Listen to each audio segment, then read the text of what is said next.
Hello বন্ধুরা, শুভ সকাল। সবাই কেমন আছো? আশা করছি যে যেখানে আছো সবাই ভালো আছো, সুস্থ আছো। আর বন্ধুরা, আমরাও কিন্তু বেশ ভালো আছি। আমি রীতা, আমার আরেকটি নতুন ব্লগে তোমাদের সবাইকে স্বাগত। আশা করছি বন্ধুরা আজকের ভিডিওটি তোমাদের ভালো লাগবে। তো তোমরা প্রথম থেকে শেষ অবধি দেখতে থাকো। তো চলো বন্ধুরা, এখন বাজে সকাল 7টা। বন্ধুরা, সকালের আজকে বাসি কাজ তোমাদের সঙ্গে আর দেখানো হয়নি, কারণ এখন তো ঠান্ডা ঠান্ডা পড়ে গেছে। অনেক কিছু সোয়েটার টোয়েটার পরেই কাজ বাজ করতে হয়। এখনও কিন্তু ঠান্ডা আছে, আমি কোনো জানলা দরজা খুলিনি, যেহেতু বাইরের থেকে ঠান্ডা আসছে। তারপরে আমি একটু ফ্রেশ হয়ে এই যে জানলা টালনা খুলে দিয়েছি। দেখো বন্ধুরা, কত সুন্দর আলো আসছে। এদিকে ছেলেও আমার পড়তে চলে গেছে। আর বাইরে থেকে ঠান্ডা আসার জন্য আমি সকালে ঘুম থেকে উঠে আগে জানলাটা খুলি না। এদিকে ছেলেও কিন্তু খুব বিরক্ত হয় জানলা খুলে দিলে, ও ঘুমাতে পারে না। যাই হোক, আমি জানলাটা একটু দেরি করে খুলে দিই। যখন খুব রোদ আসে তখনই খুলে দিই। তারপর আমি দেখো বন্ধুরা উপরে চলে আসি। আর আজকে যেহেতু দিনটা বৃহস্পতিবার, আমার বেশ কিছু কাজ থাকে। প্রতিদিন তো কাজ থাকে, কিন্তু আজকে একটু বেশি কাজ থাকে। তো সকাল সকাল চলে এসেছি আমি ঠাকুরঘরে। অবশ্যই এই কাজটা আমি সকালেই করি, কেননা ঠাকুরঘরে কাজটা যদি আমি সকালে করি তাহলে চান করেই পুজো দিতে আমার অসুবিধা হয় না। তো ঘুম থেকে উঠে এসে আমি ঠাকুর ঘরে ঢুকে গেছি, কারণ ঠাকুর ঘরে বেশ কিছু জিনিস এলোমেলো ছিল। আর এলোমেলোগুলো একটু গোছাচ্ছি। আর আজকে যেহেতু বৃহস্পতিবার, ঘরটা পুরো মুছতে হবে, সব জায়গা মোছামুছি করতে হবে। এই বাসনগুলো হচ্ছে কার্তিক পুজোর বন্ধুরা। কার্তিক পুজোতে আমি বাসনগুলো বের করেছিলাম, পুজো টুজো হয়ে গেছে। তো বাসনগুলো ধুয়ে শুধু রেখে দিয়েছি ঘরের এক কোণারে, কিন্তু আমি স্টোর রুমে রাখতে পারিনি। যাই হোক, আজকে আমি রেখে দিচ্ছি। আজকে সময় আছে হাতে, তাই রেখে দিচ্ছি। প্রতিদিন এত ব্যস্ততার মধ্যে কাটে সারাদিন, কি বলবো। আজকেও ব্যস্ততা আছে, কিন্তু এখন একটু ফ্রি আছি। তো সবগুলো স্টোর রুমে রেখে দেব। তো এদিকে কিছু জামা কাপড় আমার কালকের যে জামা কাপড়, প্রতিদিনের জামা কাপড় এখন আর শুকায় না প্রতিদিন। তাই সকালে উঠে আগে আমি রোদে জামা কাপড়গুলো দিতে যাই ছাদে। আর ছাদেই হচ্ছে আমার ঠাকুরঘরটা। তো ছাদে আমাকে প্রতিদিনই সকালে ঘুম থেকে উঠে যেতে হয়। তো ঠাকুরঘরের আমি যে বাসনগুলো ছিল সবগুলো আমি গুছিয়ে রেখেছি। আর এই যে এখন ঠাকুরঘরটা ঝাড় দেবো, ঠাকুরঘর মুছবো, বাসন মাজবো, এইসব কাজই আমার আছে। আর উপরে এই কাজগুলো আমি খুব সকালে কেন করি বলো তো বন্ধুরা? তাহলে আমার বাদবাকি যে কাজগুলো থাকে, রান্নার পরে ঘরটা মোছা থাকে, তারপর আরও বেশ কিছু কাজ থাকে, সেগুলো করে চান করেই আমি ঠাকুরঘরে চলে আসতে পারি। আর নিলিবিলি আমার শান্তি মনে ঠাকুরের পূজাটা করতে পারি। তো আমার বাসনগুলোও কিন্তু মাজা হয়ে গেছে বন্ধুরা।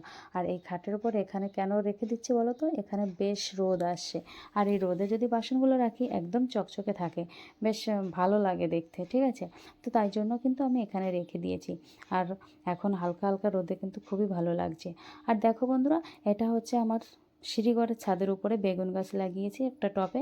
অনেক বেগুন হয়েছে, তো কিছু বেগুন আমি তুলে নিয়ে আসলাম, কারণ যদি এখন না তুলি তো বেগুনগুলো আর পরে খাওয়া যাবে না, বতি হয়ে যাবে। তো সেখান থেকে এসে আমি রান্না বান্না সেরেছি, খেয়েছি, ছেলেকে স্কুলে পাঠিয়েছি, সব কিছু গুছিয়ে টুছিয়ে এই যে দেখো বন্ধুরা, দোতলাটা মুছবার জন্য চলে এসেছি। নিচতলাটা অবশ্য সকালেই মোছা হয়ে গেছিলো, আর দুপুর দিকে দোতলাটা মুছবো। তো মোছা হয়ে গেলে তারপরে আবার চান করব। চান করেই হচ্ছে আমি ঠাকুরের পুজো করতে যাব।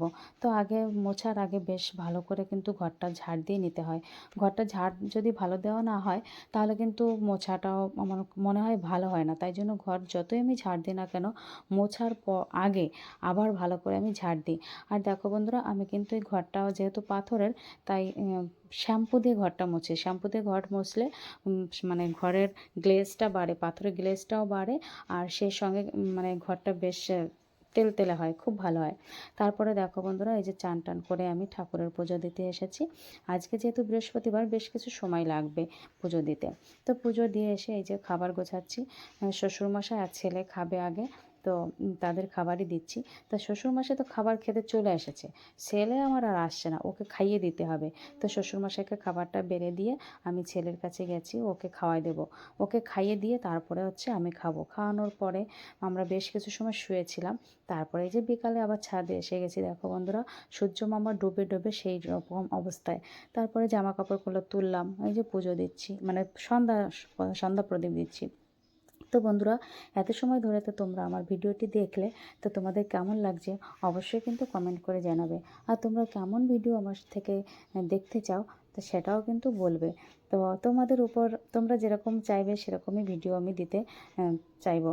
তারপরে যে সন্ধ্যার সময় দেখো আমার টেনা সোনাকে নিয়ে আমি একটু খেলা করছি, আর আমি এখন ভিডিও করছিলাম তাই জন্য একটু ড্রেসটা চেঞ্জ করেছি। আর তোমাদের দাদা ভাইও একটু ফোনে কথা বলছিল, আর টিনা সোনা না ভীষণ দুষ্টুমি করছিল, তাই ওকে মাঝে মাঝে আমি একটু বকা দিচ্ছিলাম। আমার চুলের উপর চুলগুলো উঠে একদম এলো মেলো করে দিচ্ছিল। আর আমি একটু গ্রিন টি বানিয়েছি খাবো, ও শুধু বারবার সেটা নিয়েই টানাটানি করছে। আর তারপরে দেখো বন্ধুরা অনেক জামা কাপড় আছে, সেগুলো আর কি এই যে ভাঁজ করে রাখছি। আর এই যে এখন রাত্রে খাবার দেবো সবাইকে। তো চলো বন্ধুরা, আজকের ভিডিওটা এখানেই শেষ করছি। ততক্ষণে সবাই কিন্তু ভালো থাকবে, সুস্থ থাকবে। আবার দেখা হবে পরবর্তী ব্লগে। তো তোমাদের কেমন লাগছে অবশ্যই জানিও বন্ধুরা। তাহলে সবাইকে শুভরাত্রি, গুড নাইট, সবাই ভালো থেকো।